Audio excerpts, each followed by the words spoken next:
Queen have had many hits and have been around for 50 years now. Sorry for making some of you feel old. Due to Queen having so many successful songs, this resulted in numerous collections of their tracks. Although I wish to solely take a look at the band's 3 greatest hits albums. I've been meaning to look at these albums for a while, as they showcase the various eras of Queen, giving us a greater understanding of how the band developed and changed. I will be discussing each album individually, starting with the first and ending with the third. You can think of this as a review of sorts. However, I hope to compare the 3 and rank them from worst to best. I understand this is a divisive topic within the Queen fanbase. Many have compared these albums over and over again, so hopefully I can at least share my own opinion on which is the best greatest hits album.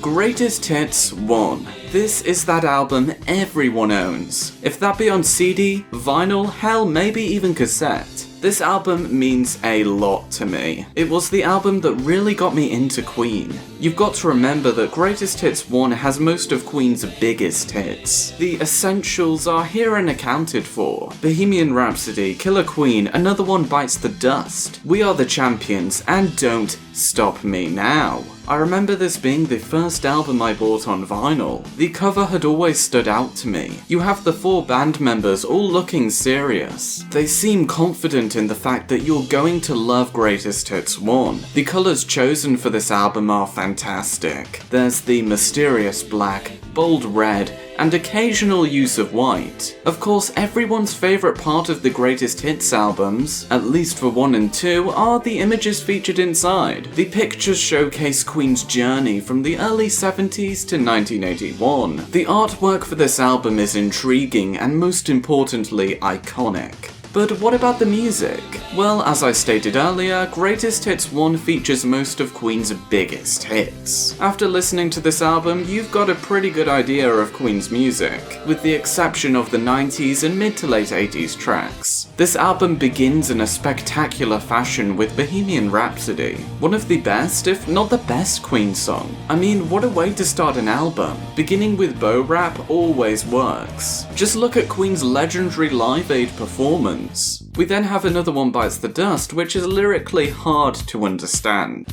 Steve walks barely down the street with the brim pulled way down. But who cares? The instrumentation is terrific. Following after Another One Bites the Dust is Killer Queen. The track showcases Mercury's extremely wide vocal range, and there's that amazing guitar solo too. I won't discuss every track on this album, although I do hope to make it clear that the ordering of the songs couldn't be better. I love how Fat Bottomed Girls is played just before Bicycle Race, and it's great how Don't Stop Me Now flows into Save Me. The point at which the tracks are played on the album matters a lot.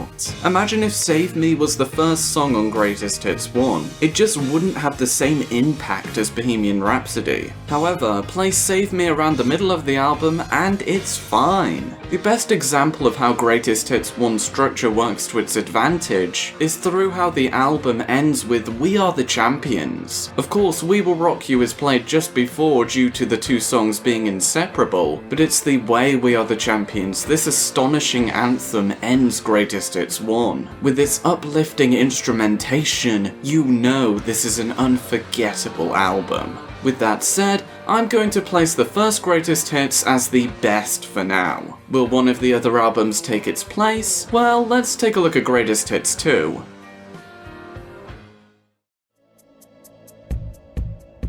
Greatest Hits 2 welcomes us into a new era of Queen, focusing on most of Queen's 80s hits, except for the ones featured on Greatest Hits 1 of course, and there's some early 90s Queen here too. I got this album on vinyl after getting the first, as it seemed necessary, and I have a confession to make, this album cover was a slight disappointment. Where's the band members? Why only the Queen logo? Even though the cover was a letdown, that didn't stop the images inside from being awesome. You've got a picture from Live Aid making the music video for I Want to Break Free, and oh, Hot Space, forgot that happened. Nevertheless, the inside images more than make up for the uninteresting front cover. But what about the most important element of any album, the music? I mean, it's the hits, what do you expect? Sure, we don't have the likes of Bo Rap or We Are the Champions on here, yet there's still Under Pressure, A Kind of Magic, and The Show Must Go On. Greatest Hits 2 showcases how the sound of Queen had changed. The band had gone from progressive rock and hard rock to now having more pop rock. This is evident especially when listening to a track such as Radio Gaga. However, is this change in Queen's music bad? No, not necessarily, it's entirely subjective. Although, what is the ordering of the songs on this album like? Well, we begin with the upbeat A Kind of Magic, one of the band's most recognizable 80s hits. You then have Under Pressure, a collaboration between Queen and David Bowie. Really, all Queen's biggest and best tracks of the 80s are featured at the beginning. I believe this works well. Songs flow well into one another, especially with It's a Hard Life and Breakthrough, not to mention Hammer to Fall and Friends Will Be Friends. However, something I can't quite understand is why One Vision is the final track, with The Show Must Go On being played just before it. Wouldn't it make more sense to have The Show Must Go On be the last song? Especially considering One Vision is rather jubilant. Who knows, perhaps they wanted to end the album with a feel-good track. This makes sense, especially considering circumstances at the time.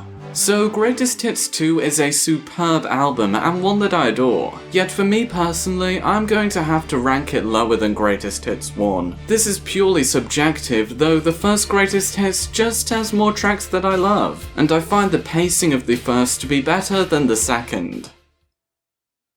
So finally, we have Greatest Hits 3. For the longest time, this album has been seen as controversial. But why is this, one viewer may ask? Well, allow me to explain. Actually, I think I'll just let the music speak for itself. Dirty Cash, Young Freddie, where you at? Do you hear that? What has happened to Another One Bites the Dust? How did the surviving members of Queen think this was okay? And there's also the raw mix for Under Pressure, which is honestly not my cup of tea. However, there are some positive aspects to this album. The live version of The Show Must Go On with Elton John is okay. There are quite a few solo tracks from Mercury's solo career, such as The Great Pretender, the mix Everyone Knows of Living on My Own, and Barcelona, which is not bad at all. Not to mention there are the likes of No One But You and These Are the Days of Our Lives. Additionally, it's nice Queen gave certain songs such as Princes of the Universe and Thank God It's Christmas a chance to shine.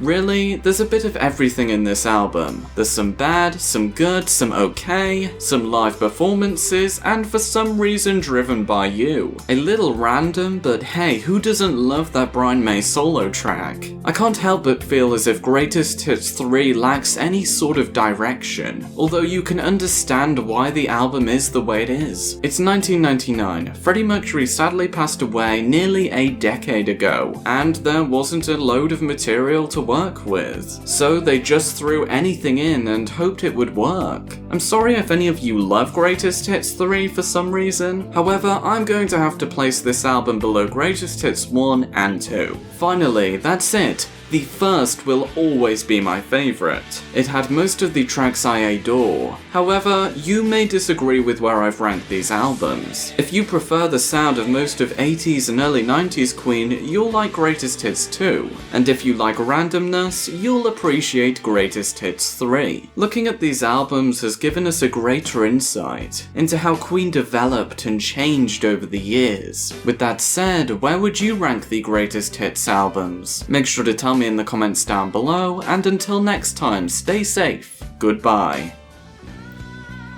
Hello, I hope you enjoyed this video.